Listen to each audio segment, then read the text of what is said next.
welcome to another episode of Heated Conversations. I'm your host, Peterson Pierre.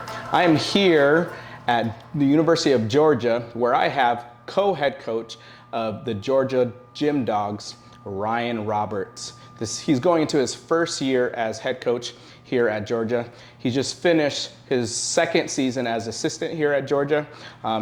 Super excited to talk to him and have him kind of talk about his history, get to know him just a little bit more, as well as kind of talk about his vision that he has for this team and talk about his staff, his team, and different things about the university so you get to know a little bit more. Let's welcome Ryan to the podcast. Hey, Ryan, how are you, man? How's it going? I'm doing well. Thanks for having me. Absolutely, absolutely. Now, here at Georgia, this is your third season, right? Mm-hmm. And then you just recently got the opportunity to become head coach. Can you kind of talk about the feelings that you have right now being the new head coach at the University of Georgia? Yeah, I think, overall excitement, I think will be the best way to define it. I mean, it was kind of a whirlwind when all this stuff started. The last, let's see, it's been maybe close to 2 months now, so it feels like we've done a lot in that time. I think the main things that, I really focused on at the beginning was making sure that our team was taken care of, solidified, and just making sure they knew like we had a solid path and strategy forward. But there's a lot of excitement, a lot of buzz around like what we're trying to do, with our staff. I think we've got a great staff coming in, obviously. Cécile coming in as co-head coach, so that's a huge thing for us. So a huge opportunity for us to start, really, building upon the foundation that we set over the last few years. The culture is super important. So the kids, our team, really excited about how to build the future, what we can do moving forward. We have lofty goals, and we want to be aggressive with our goals. At the same time, we want to be developing like sustainable long-term decisions so that we can have this, a long-term trajectory of, excellence, get us back to the top. But just excitement, a lot of positivity around what we can be building in the future. And I'm a super competitive person, so I want to be on the top of everything we're doing. Yeah. So.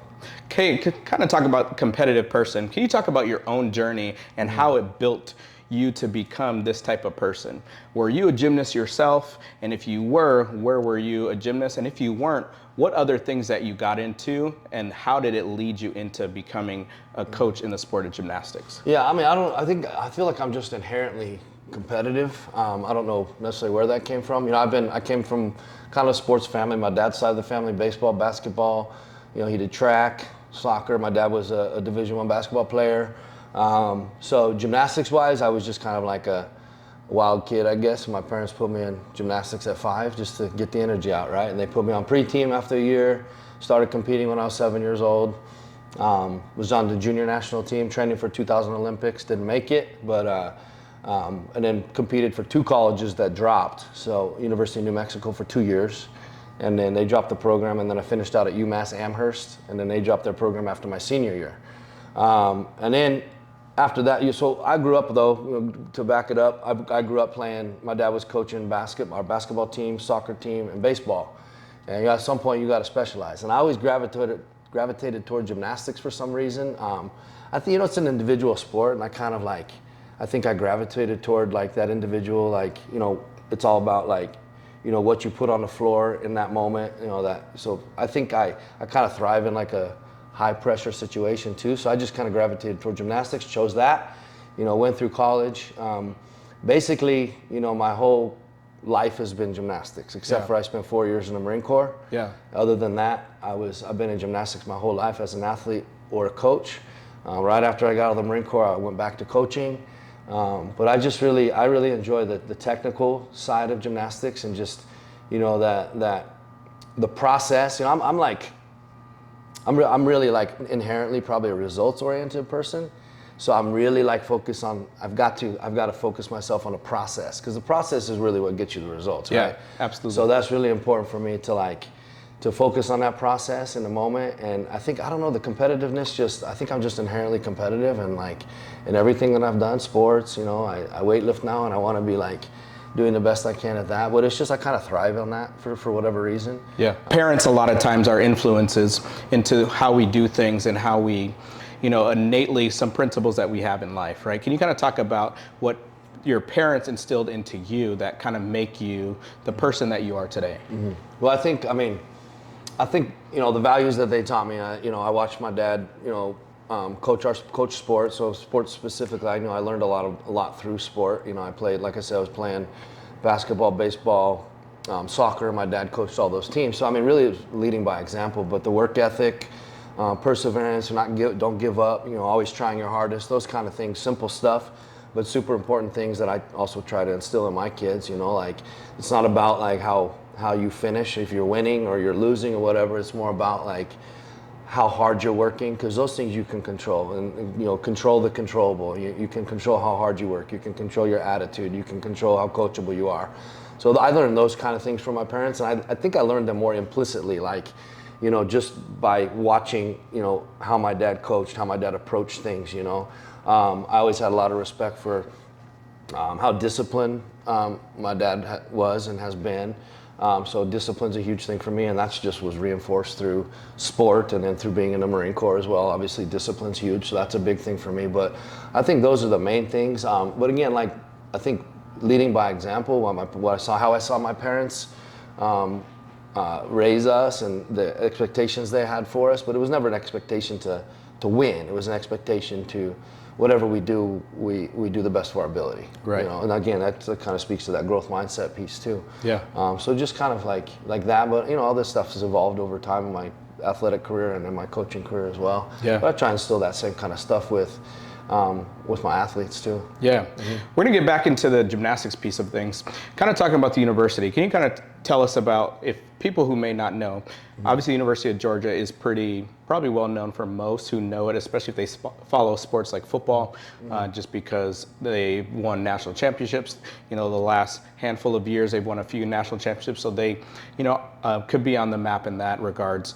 If you follow gymnastics, obviously University of Georgia has had a historied gymnastics program. Can you kind of talk about the town, talk about the university, talk about different things like what is campus life like, from what you've interacted with these athletes, and what does how many athletes and how many students are on the university? Yeah, there's 550 student athletes on campus, so it's quite a big athletic department, 21 sports. It has a legacy of being excellent in academics and athletics. But my personal experience, for example, I came here, so this will be my third season. So I came here 2 years ago from the University of Alabama. And a lot of the schools, top schools and all that stuff, they have same resources, very similar resources, but the nuance of the people make the difference. I felt that when I came on campus, just overwhelming support for all student athletes. And it was shown from the athletic director down. So very impressive for me, and just seeing how passionate they are about the development of student athletes. And our athletic director says, hey, we want to be developing them every year, making them better and better people every year, and then we can celebrate them 20 years down the road, and they're still part of this campus. I think every football coach that has left, or the university, they still live here.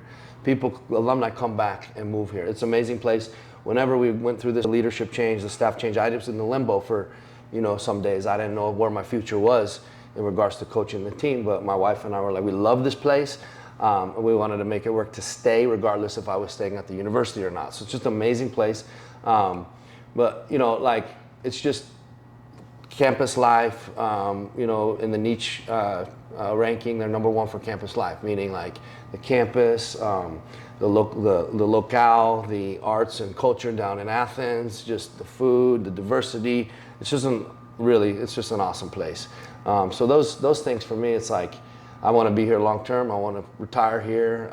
People come back here, and it's for a reason. What standards that you have for your team? Yeah, I'll a little bit about the philosophically back to that, but and then I can jump into the standard. But so I think a few things are really important. Teaching communication. I think that's a big thing for gymnasts in particular, to learn how to communicate with coach. But philosophically, we want to be partners with student athlete, not do as I say and don't question. We encourage the questioning, because we always want to be purpose driven in regards to, if an athlete doesn't know why we're doing a drill or why we're doing a certain exercise, We want to ask the question why, because we need to be able to understand the purpose behind what we're doing.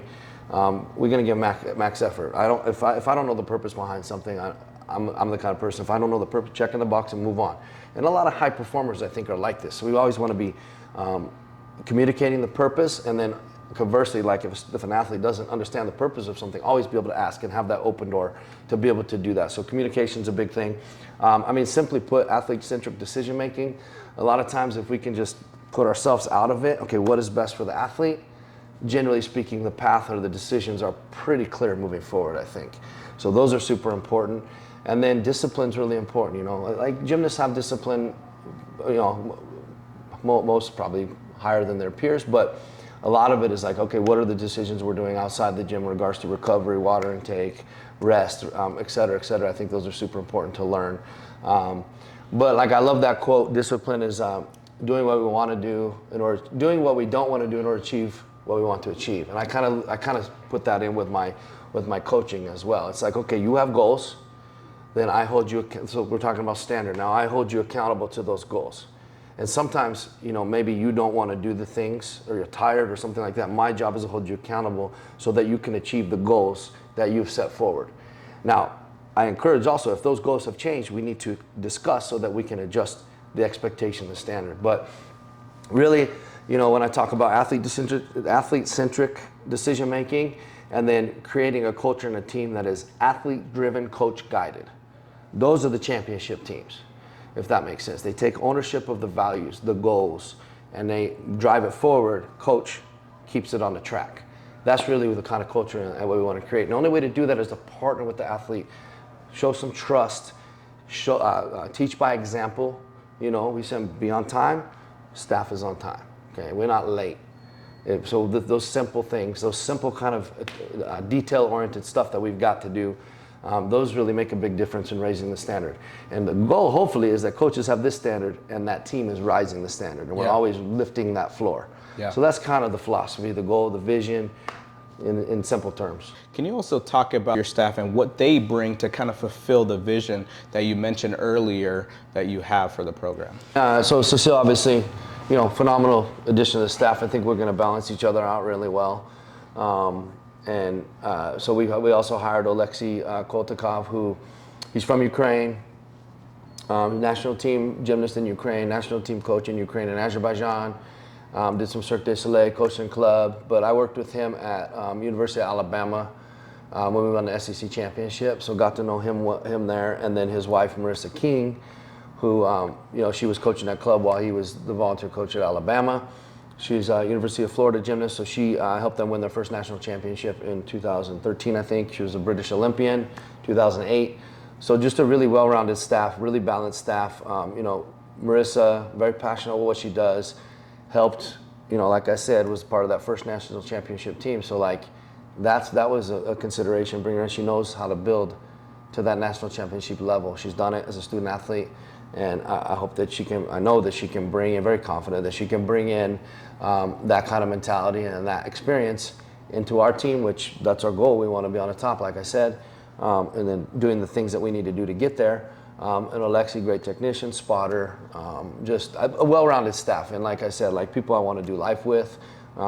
There's trust there, and they're not people pleasers. They're not yes people. They're gonna advocate for what they believe is right.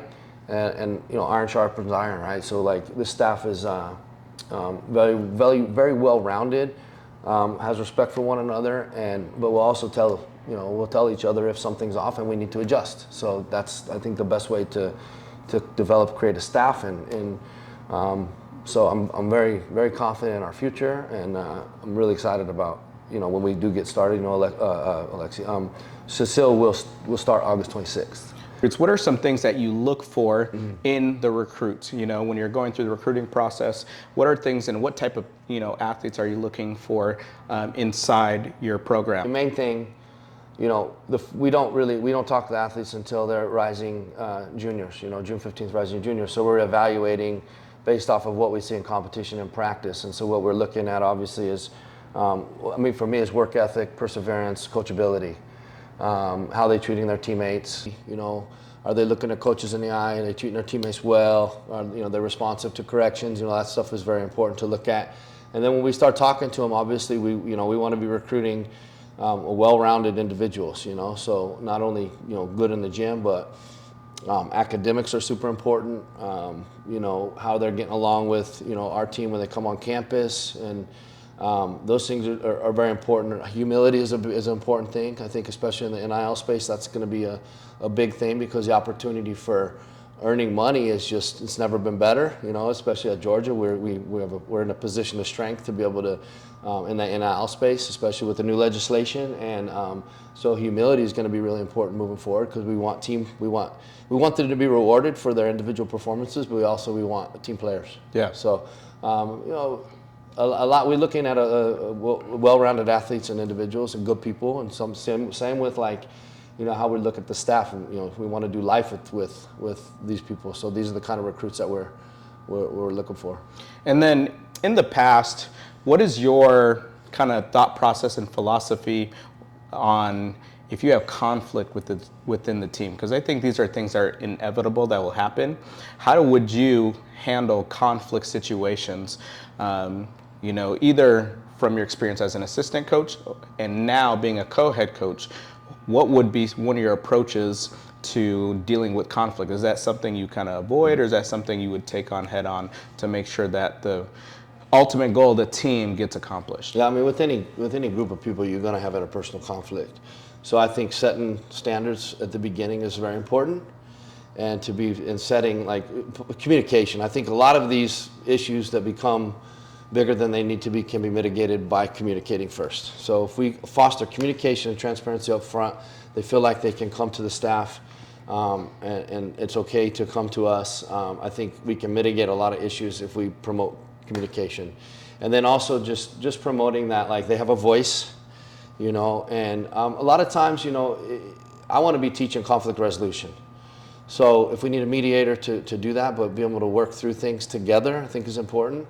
We learn lessons that way. So, I mean, we're going to have conflict, but we talk about it, we communicate, and we also hold people accountable. So individual responsibility and accountability to one another, those are super important and values that I think, any team needs to have in order to, mitigate anything that can become big issues. Yeah. So I think you got to communicate about these things. You can't let these things just work themselves out. So when you say head on, yeah, I mean, that's the approach, but I think the main thing for me is communication. With this stuff.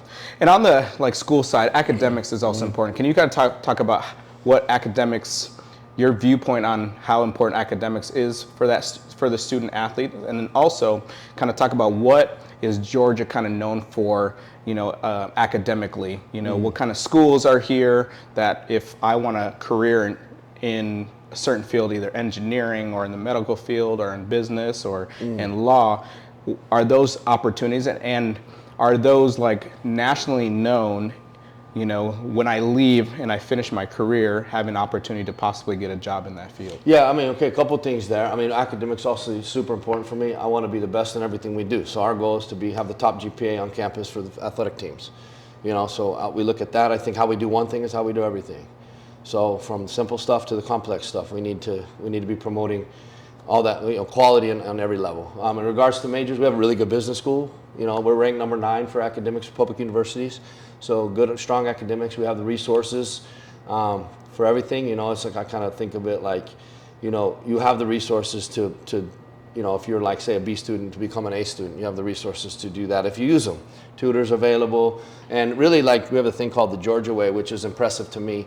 But they track all the student athletes and where they're at after they graduate. So grad school, internships in their professions, and where they are, and is it the place they want to be? The rate is 97%, which is super impressive to me. I mean, that's a high rate, which means that there's connection and there's network past graduation. And if say if they want to change professions or they're not in the right place, they can reach back out and they can be put with alumni to network in whatever industry they're in to help them with their careers or whatever they're, maybe it's internship, maybe it's grad school, wherever they're at. So there's it's not just you graduate and buy, it's a long-term relationship that we want to have and we want to promote. Because I mean, again, gymnastics ends at some point.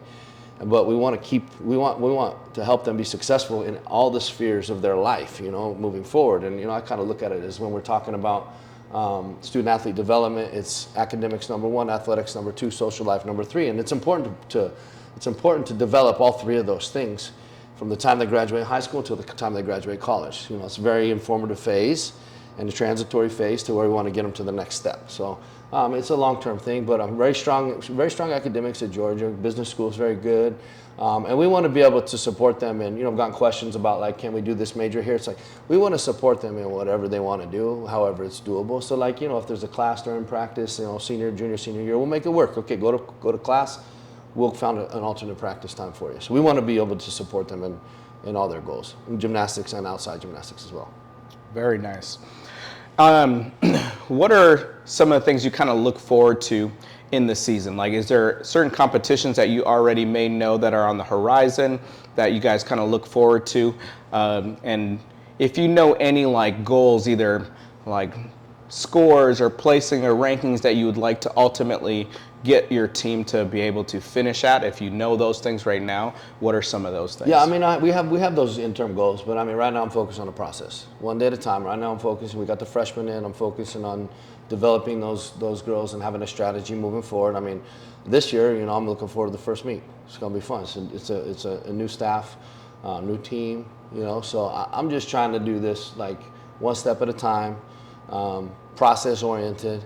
And I feel like if we're process oriented and we're taking care of our training programs and the day to day, I feel like the results are going to take care of themselves. So I hesitate to like vocalize any goals too, because we have our retreat and the first couple weeks of school, and I want the team to be involved in setting those goals, take ownership of those goals and the values that we set. And I have mine and the coaches have theirs, but before I vocalize those goals specifically, I want the team involved in creating that. Right.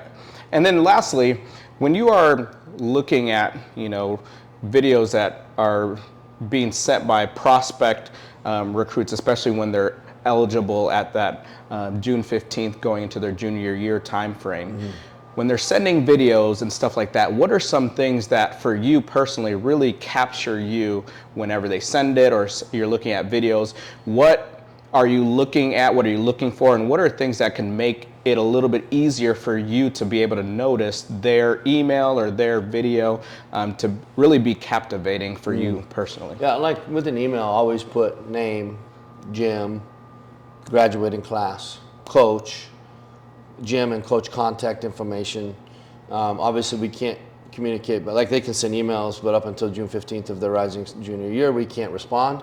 But we track that stuff, and having all that information is super important for us, because then we know where they're coming from, the age, all that stuff. As far as videos goes, I want to see the highlights, quick cuts of the highlights, like clean gymnastics.